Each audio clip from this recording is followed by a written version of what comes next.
Okay. Event in my life that would kind of impress me was getting my first rifle.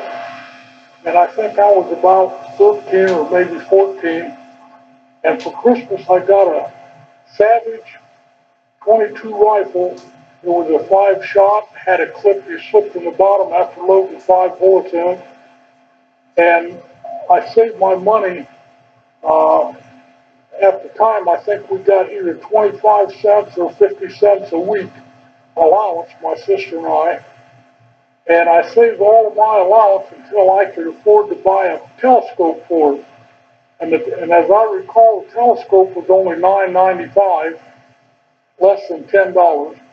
Anyhow, I saved enough money and bought that scope for my rifle and went down and to my Uncle Harold's, who lived just down the street, and we sighted it in. And I tell you, it was a pretty nice rifle, and it was very, very accurate.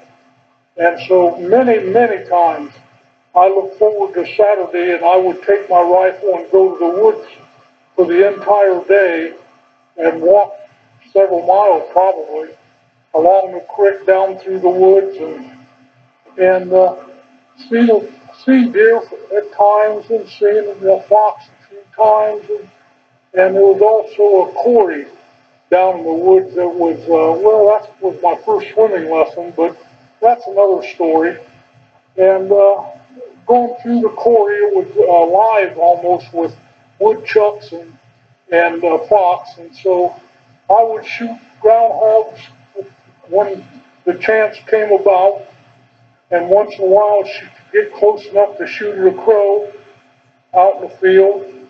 It was really, that rifle was almost my constant companion for a couple of years before the newness wore off, and it was really one of the highlights of my life. I could go any place I wanted on Saturdays and take my rifle with me and play like I was an army guy or play like I was a cowboy, or I did have a great imagination. So anyhow, that was that little episode with a rifle. One of the other things I remember is Gary Sellers came up and stayed with me for a week or two, and I always was trying to put it over on Gary because he was kind of a know-it-all, and we slept in the same bedroom at night, and I would tell him stories about the noises I heard in this old house we lived in the middle of the night. Sometimes I seen shadows go by the window and not knowing what they were. And he was like shaking in his shoes, and I was kind of having a silent laugh about it all. But anyhow, I really like to put it over on Gary. And so one time, Gary's mom and him come up to the lakes, and they were visiting, and I wanted to go to the woods, and so Gary had some pretty nice clothes on, dress pants, and so he asked his mom if he could go outside, and so she said okay. Well, she probably didn't know we were going to the woods. So anyhow, we went to the woods and we were walking the creek that goes through the woods, and we was walking in the creek and had some knee boots on and that I loaned to Gary, and I knew the creek very well, like the back of my hand. And I knew that we were walking along in water probably less than a foot deep. And I knew that once you stepped over this little tiny dam that was made up of sticks and leaves and whatever, that it went down to almost waist deep. And I just kept that to myself, and Gary was walking in the middle of the creek, and so when we stepped over the little dam thing, I was at the very edge of the side of the creek, and I let Gary step over there, and he stepped in water that was up to his waist, and boy, did he catch the devil when we got home. So anyhow, another little humorous thing, and old Gary walked in the creek, and Gary caught the devil, and Dick had a laugh. So, after my dad got out of the Navy, he was working as a pipe fitter, And my dad was a terrific welder. That's what his employment was. He was a welder on pipe and so on for big jobs like at the Cleveland Airport and different things. So anyhow, things was going pretty good for my dad, and my Uncle Harold still lived in Morrow, Ohio, in a rented house, and he was at the time was working on a section gang, which is the section gang, which is the laborers on the railroad that by hand took and laid rails and shoveled stone and whatever. And it was one of the hardest jobs on the railroad and one of the least paid people. And so I remember yet that my mom called my aunt Evelyn, Harold's wife, and talked to her and asked. And my dad said that if Harold then wanted to move up to the lakes and they could live with us till they got established, that my dad would take my uncle on permit, what they called permit, and take my dad to work with him, and my Uncle Harold would get paid, and my dad would teach him how to weld as good as he did. And so that's what happened. They came up and they must have lived with us 6 or 8 months or so. And my dad took Harold to work, got him a job where he worked, and my dad would do the welding for both of them while my Uncle Harold practiced, and my dad taught him how to weld good enough that he could be a pipe fitter. So that's what happened, and that's what Uncle Harold then done the rest of his life. He was a pipe fitter and very successful at it, and Uncle Harold made good money. Both my dad and Harold made very good money for being the middle class people that they were, and lived pretty good. Well, when I turned 16, I got a permit to learn how to drive, and Uncle Harold took me out in his car. He had a pretty new '53 Ford, and he taught me how to drive. And he took me over to get my driver's test there in Amherst, Ohio, South Amherst actually. And I went over there, and the first time I went over to take my test, I was really nervous. And so when the driver's fellow gave me the test, uh, he told me, he said, as I recall, he said, turn right at this next intersection, and I turned left. Well, needless to say, I flunked.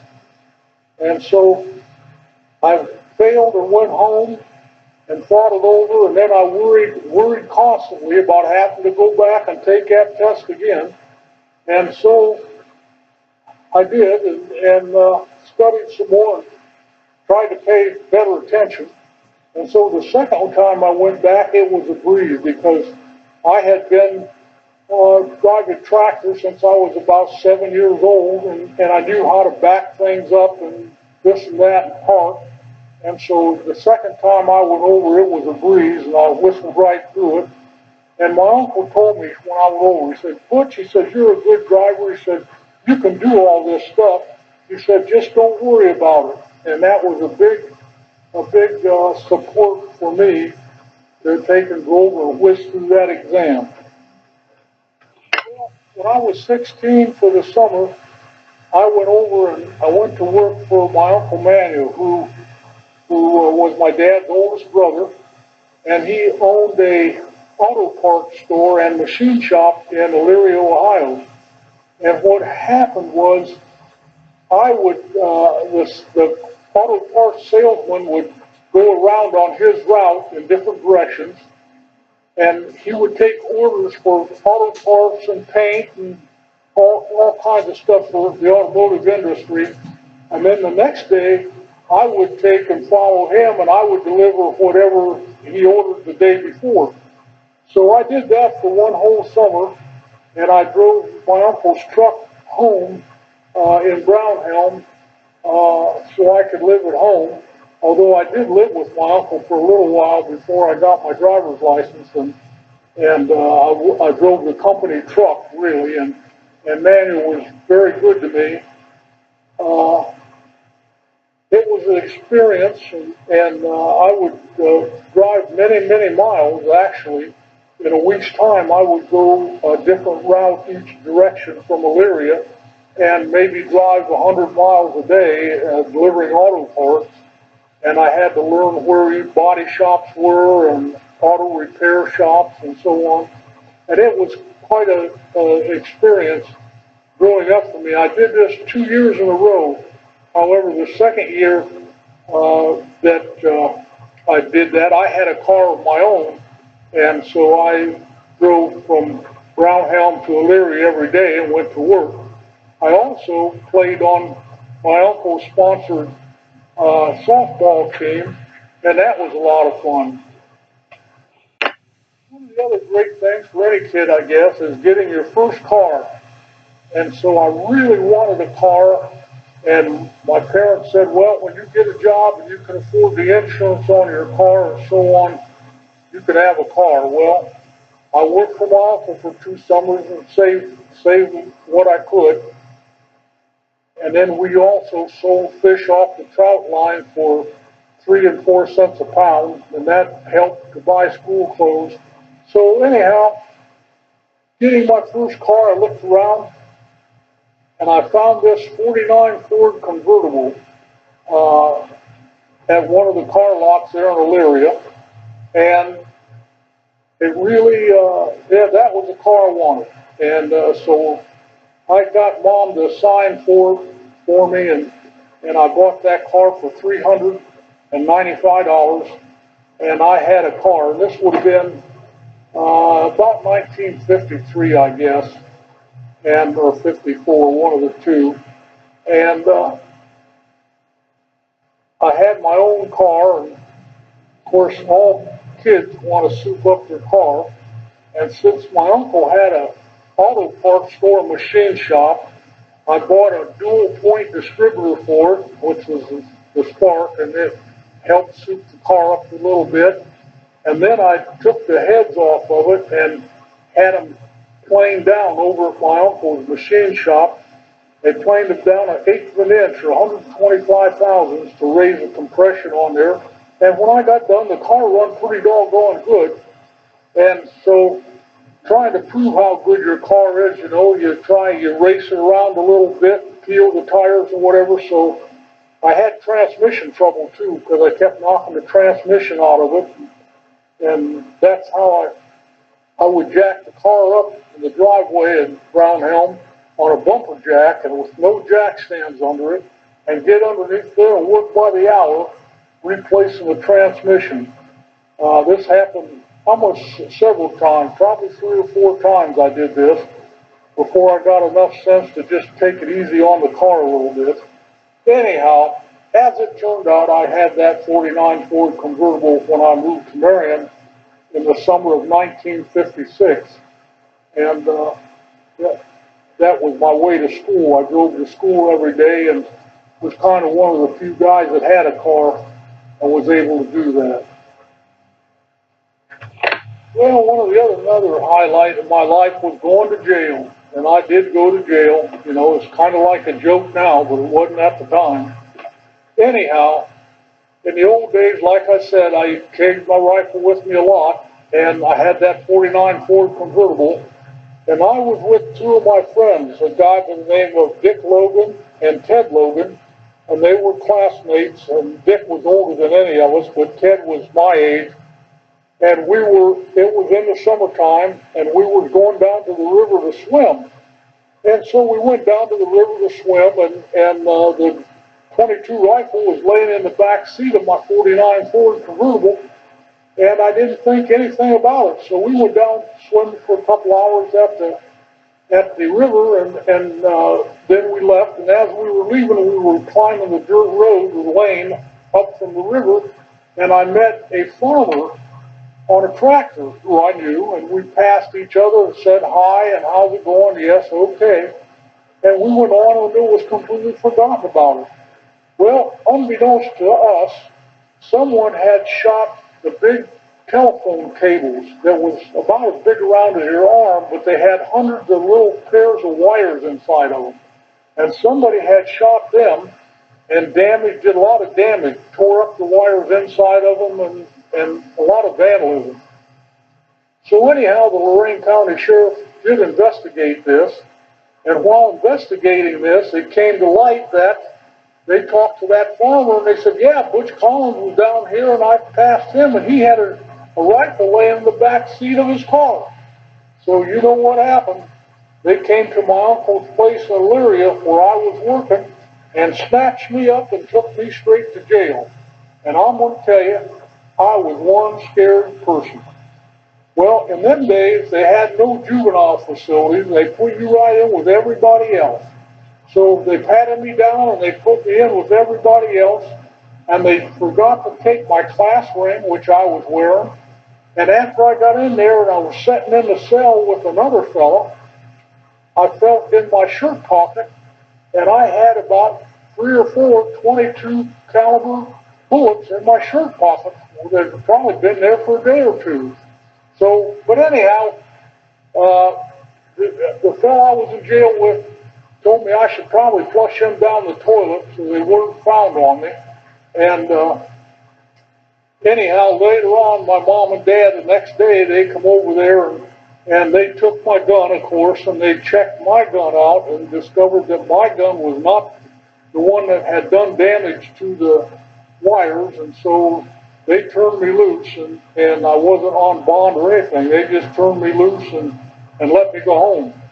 Much to my surprise, because I thought I was in there for life, but as it turned out, it was just a bad experience. Well, we was up for a drive one day, the whole family, mom and dad and Carol and I, and we just happened to fly or to go by the Ordnance Airport up by Birmingham, Ohio, and as we are, kids are fascinated by airplanes. I said, Dad, let's look at the airplanes. Let's stop and look at the airplanes. Okay, so we pulled in there, and he pulled up there, and we sat there in the car and just watched the airplanes land and take off for a few minutes, and pretty soon a guy by the name of Andy Orker, who the airport was named after and owned the airport, came out and began talking to my dad and tried to talk him into learning how to fly. Well, when my dad found out that the government would pay for it on the GI Bill of Rights, because he was in the Second World War, my dad did learn to fly. And he ended up being an airplane owner. He flew a PT-19, an open cockpit World War II training plane, and then also owned a Fairchild airplane later on. But anyhow, when he owned the PT-19, he would take me and flying, and we would go on breakfast flights to maybe over Fort Wayne, Indiana, or something. A group of airplanes would leave there on Saturday morning, and they'd go over and they'd do what they call breakfast flight. They'd go over and have breakfast and turn around and come home. And many times my dad took me because my mom didn't like to fly. My sister, she was maybe too young, I don't know, didn't have any interest in it, but he would take me, and once in a while my dad would do some rolls or some loops and make sure, because this was an open cockpit airplane, he would yell back there and make sure that I had the shoulder harness and everything fastened like it should be. And it was a good time, and my dad, when he was learning to fly, did not drink, and he went to the airport almost every evening when he was learning and taking lessons. And then later on, he owned an airplane, and he was very involved in airplanes. And my uncle did too. Harold did too, learn to fly later on and owned an airplane. So, but anyhow, it was kind of an exciting time, to have your dad be a pilot and take you on an airplane ride. Also, when Dad was learning to fly, and he would go up to Ordnance Airport to take his lesson. Once in a while, they had to cross the Vermilion River at the river bridge there on Route 60. And once in a while, Dad would drop me off with a fishing pole, a can of worms, and I would walk down along the river, and I would be there while he was at the airport, which was usually 2.5 hours. And I would fish and catch black bass and rock bass, and had a good time, kill a snake once in a while. But anyhow, it was fun, and You know, you think about doing them kind of things back then, and it was no big deal. You just did them. But now you wouldn't hardly leave a kid out of your sight in this day and age to go do something like that. So it was just another one of them things in my life that, and just shows how life changes and how the perimeters of what you allow your kids to do then and what you allow your kids to do now has really changed. The Collins family over the years really didn't get along that good, especially, and most of it was all because of alcohol. I've seen many family fights around Christmas time when they use Christmas as an excuse to celebrate. And my mom and my sister and myself was victims of child abuse and both physical and mental. And I can't tell you, when my dad was drinking, it was just a nightmare. But even when the family got together, say Christmas time, I've seen the brothers, Andy and my dad and Manuel, get in fights, knock the Christmas tree over. I mean, it was a horrible thing. And I've seen my dad, just do ridiculous things, shoot the lights off the Christmas tree, the big decorations with the cork gun in the house, and it was a period of time when it just was not fun at all, and you're almost scared to go any place. Many times that I laid in bed and knew my dad wasn't home yet, and I knew that if he was drinking and when he come home, that there was going to be someone to get beat up. So I just almost, when he come home, I could hear the car pulling the driveway, and I would almost get so nervous and wet my pants. So it's not a good deal. Later on, my dad bought land on up close to Birmingham. I think it was 28 acres right on the Vermilion River, and it had an old house on it. And my dad was going to try and fix it up, and he gave me jobs up there, and I went up and tried to do what he told me to do. But again, my dad, this is a period of time when he was drinking a lot, and we had a big blow up, the last blow up, and I had a car, and I was going to be a senior in high school. It was the summer of '56, and we had a big blow up, and I told my mom, I said, I'm not living like this, and I'm not going to live at home, and so I don't know what I'm going to do. And so I think after my mom had left my dad at least 6 or 7 times in the past and went back all the time, this last time, and I didn't know it was going to be the last time, but anyhow, she left, and we moved to Marion with my grandparents, and that was the last time. So I was really looking forward to living up there on the river. The way I like to go to the woods and so on, it was a very desolate and a really neat place with high cliffs and everything around the river and a lot of wildlife. But anyhow, we had the big blow up, the last big blow up, and that was the end of that. And so the summer of 1956, I found myself living with my grandparents in Marion, and that was to be my home from then on.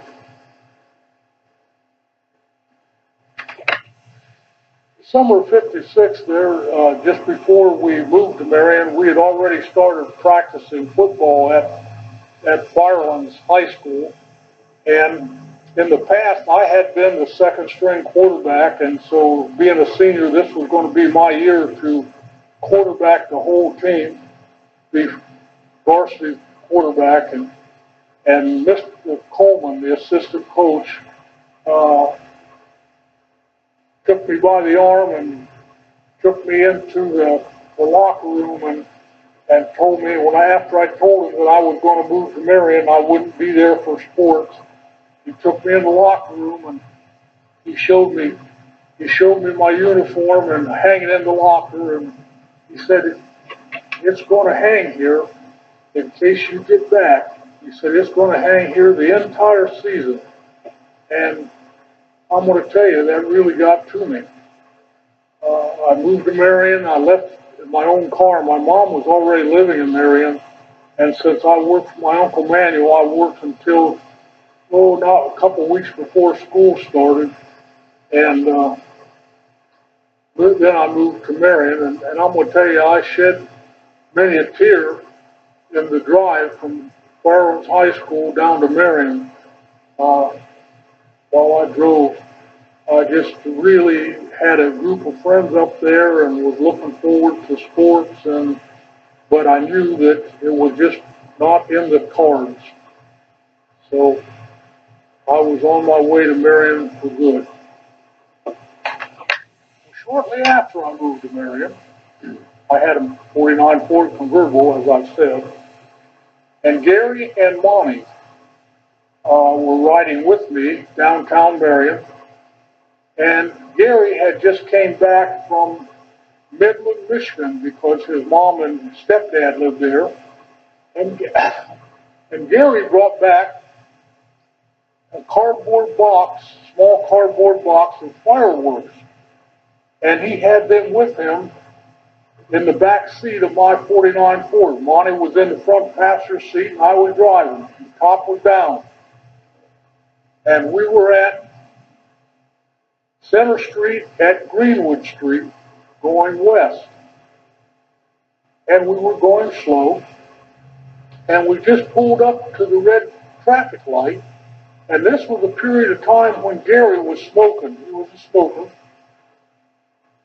And as I looked to my right, I see Gary take a draw off his cigarette and stick a firecracker fuse in the cigarette to light it, and then he threw it to his left out the window. And just the next lane over, a police car pulled up just before the firecracker went off.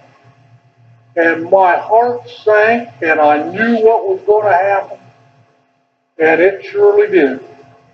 And he honked his horn and pointed for me to pull up on Greenwood Street, which I did.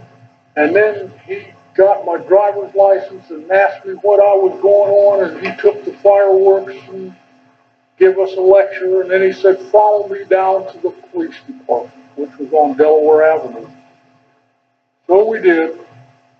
He took us in the back room of the police department and put us in the waiting room and said, you guys wait here. I'm going to see if the juvenile judge is still in here yet or if he went home.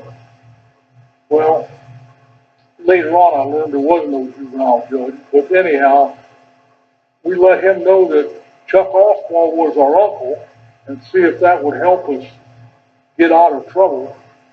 So anyhow, we sat back there for a long time. I'm going to say 30, 40 minutes. And pretty soon he came back there and he says, you guys are sure lucky. He said, the judge is gone for the day. He says, you're not getting the fireworks back. And he says, I've got your names all wrote down. And if any more shenanigans out of you guys, you'll be in big trouble. Well, he said we could go, and boy, was I relieved. And needless to say, I didn't say anything to my mom about that. And so we left. But just a little footnote, the officer that stopped us, his name was Ham Morris. And he was one of the older officers. And this was 1956. Well, in 1963, I was a police officer in Marion, Ohio. And I was down in the locker room one day, and Ham Morris happened to walk in there in the locker room, and I asked Ham, I said, do you remember that, Ham? And he said, yes, I do. And he said, hey, he said, well, just wait a minute. And he opened his locker, and he reached up there on the top shelf, and he brought that little box of fireworks out. And he says, here, Dick, he said, I think you're man enough to handle these now. And I took the fireworks, and I suppose we eventually set them off. I don't really remember what happened to them. But if that wasn't a coincidence, they had sat there in his locker since from 1956 to 1963, and then I got them back. Well, Gary and Monty, in 1956, we were as close as brothers. And so, since I did not want to go to Harding High School, I considered it too big, and since Clarendon High School still had six-man football, and that's what I played at Firelands. I really wanted to go to Clarendon School.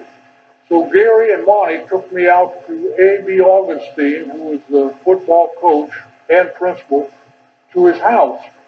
And I asked him if I could start practicing with the football team, and he was tickled to death and said, well, we need some more guys. And so I talked Gary into going to Clarendon that year too. So we were classmates at Clarendon High School in our senior year.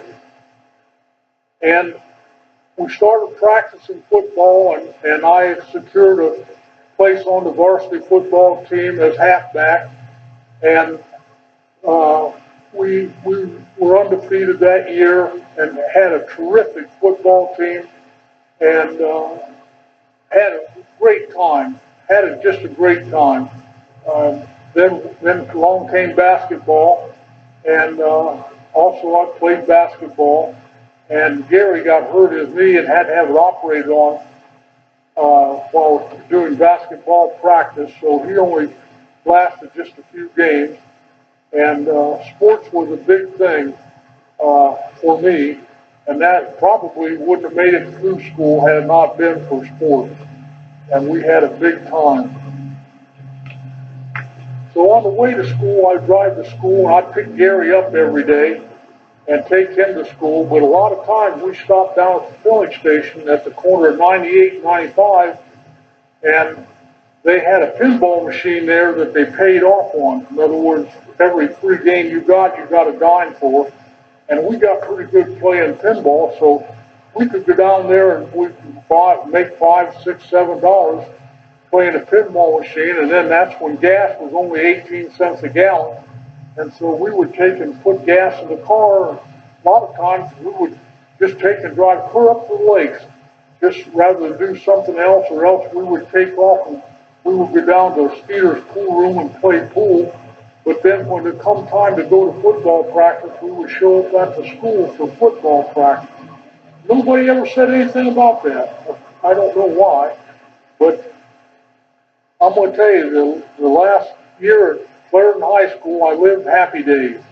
If you wanted to go to town, and you had a study hall, you could just say, I need to go to town for something, this or that, a haircut or whatever, and they would be okay. You didn't have to get a hall pass or anything else.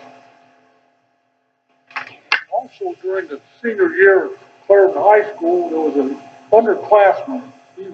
I think he was a sophomore while I was a senior. His name was Bobby Wilkinson.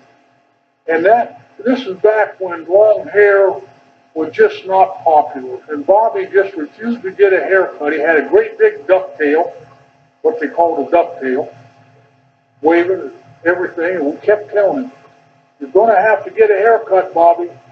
And he said, no, I'm not getting a haircut. I said, Bobby, if you don't get a haircut, he said, we're going to give you one. Well, Bobby didn't get a haircut.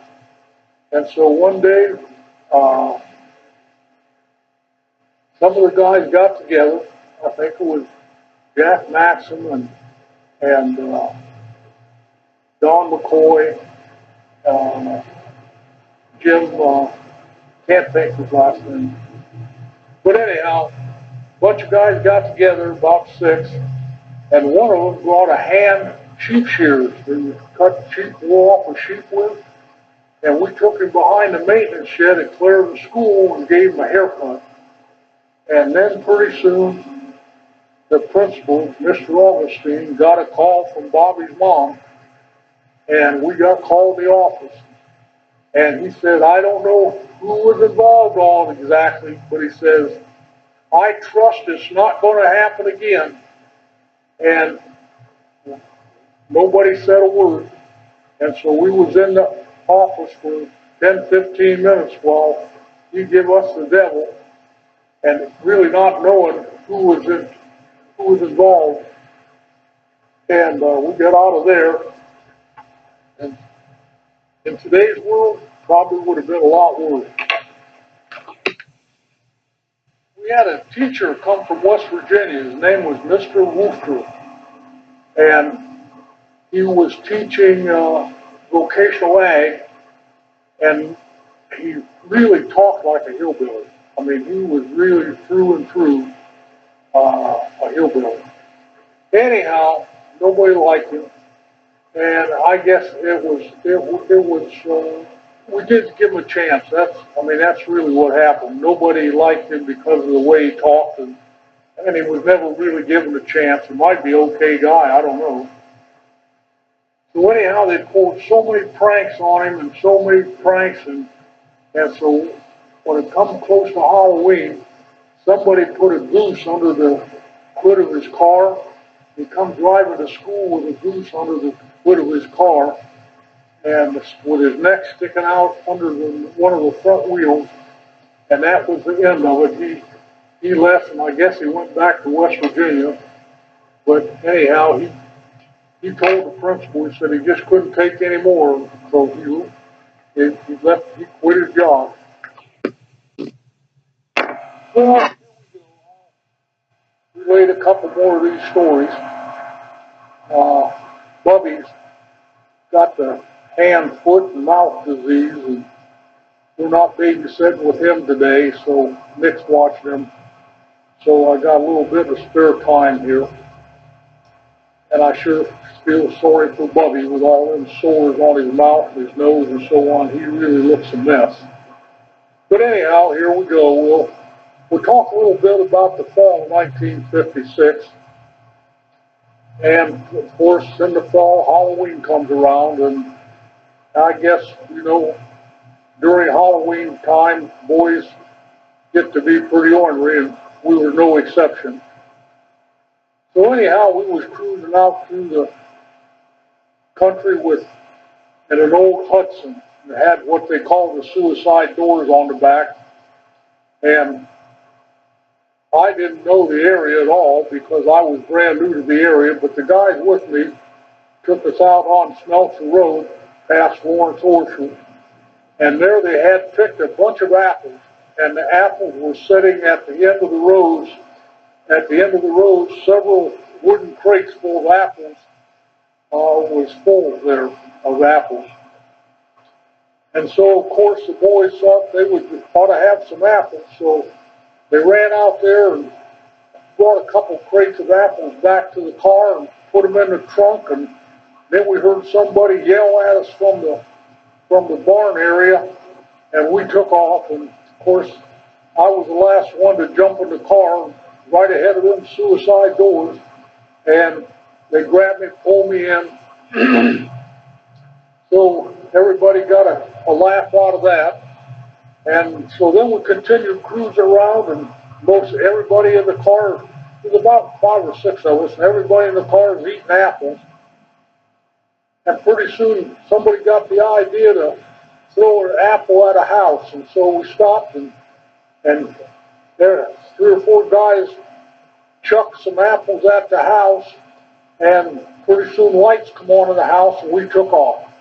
Well, we've done that a couple more times, and every time with just about the same results. The light would come on in the house, and we would take off. And this had to be about midnight or after, and pretty soon we stopped in front of this house, and we threw some apples, and pretty soon somebody heard glass break. And boy, that put an end to it. And the lights come on, and man, we took off out of there and never threw another apple, and we got rid of them apples that we had in a ditch someplace, and everybody went home. And that is the moral of my story. Also, one of the first pranks we pulled was up just north of the Marion Airport on Pole Lane Road, and the next road north of that, and there was a church there, had a great big outhouse in the back. And so we decided to go and push that over, which we did. And one of the guys right behind the outhouse, when they pushed it over, he couldn't hold his balance, and he stepped back down in the pit where the stuff was, and we made him clean off as well as he could before we ever allowed him back in the car.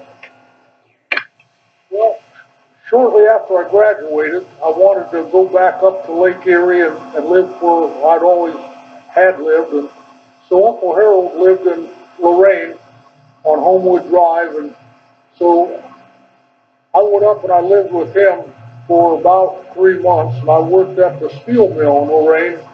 And at that time, the steel mill was the largest steel mill in the world that only made seamless pipe.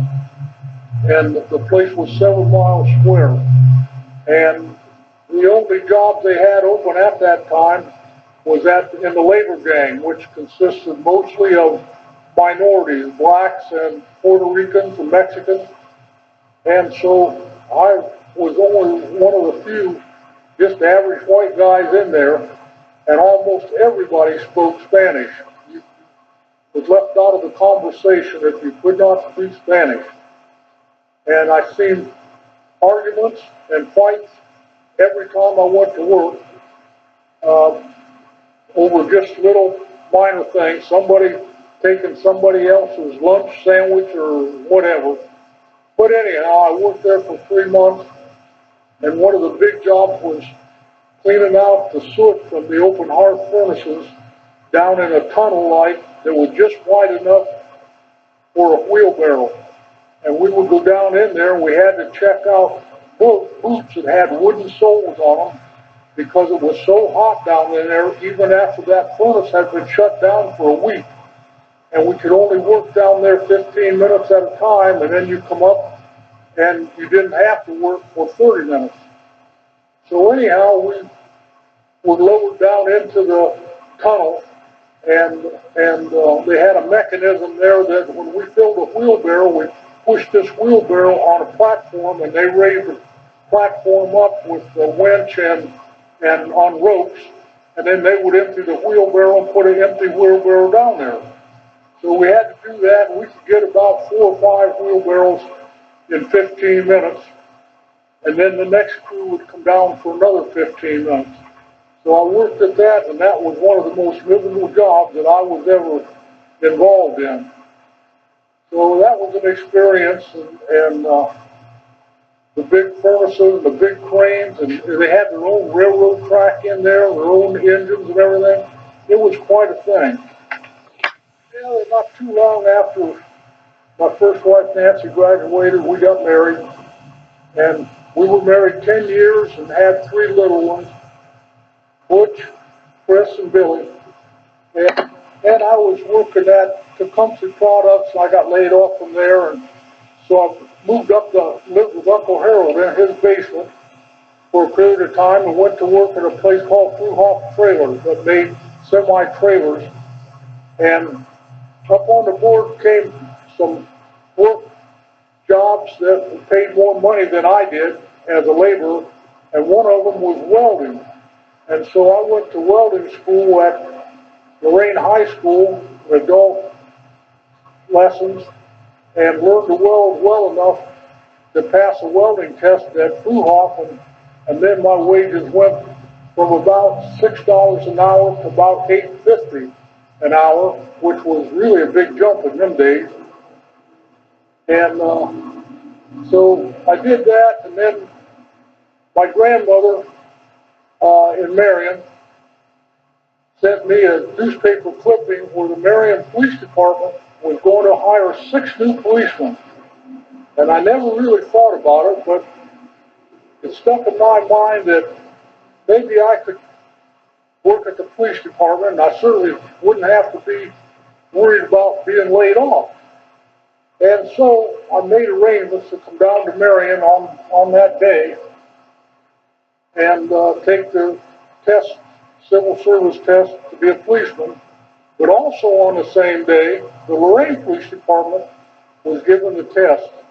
And so I went to Marion in the early morning and took the test, and then come back to Lorain and took the test in the afternoon.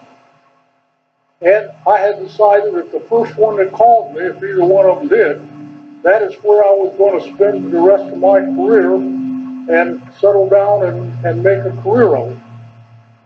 Well, just by chance, the Marion Police Department called me just about a month later, and I had to go to Marion for a physical and to talk to the mayor and the police chief and the safety director. And they gave me the word that they were going to hire me and that I would start to work on March 1st, 1963. Well, I was pretty happy about that, and I went back to Lorraine because I was living in Lorraine and working at Fruhoff at the time, and I was really happy about that. Here I had a job, but the Marion Police Department only paid $400 a month, $100 a week, and that was after you've been there for a year. So anyhow, we made arrangements to move to Marion in time to be at work on time on March 1st, 1963. Well, lo and behold, about a month before we were getting ready to move to Marion, the Lorraine Police Department called me and asked me to come down and be fingerprinted and take my physical to go to work at the Lorraine Police Department. And that police department paid $500 a month, $100 more than Marion, which was pretty significant. And I told them, I said I'd already given my word that I was moving back to Marion and that I would go to work for them. And so that ended my chances of going to work for the Lorraine Police Department. Well, while working at the police department, it was new and exciting to me working at the Marion Police Department. And we had several chases over the years, many chases where someone would have to chase somebody because they wouldn't stop, or we had to go and into a building and route out somebody we had a warrant for, or whatever. But anyhow, one of the police chases that come to mind is one time I was working midnights and I was working with Bob Eddington, and I happened to be the driver, and a man went right through the red light at North Main and George Street right in front of us. And he was driving a Buick Century. And we had 1962 Dodge Diplomats. So anyhow, we were driving six-cylinder cars, and this Buick Century, I'm sure, was much faster than us. So anyhow, he took off going north on Main Street and just disregarded any red light that came up. And so we started chasing him, blowing a siren. In those days, you took and threw a switch on the dash, and it made the horn the siren. Every time you pushed the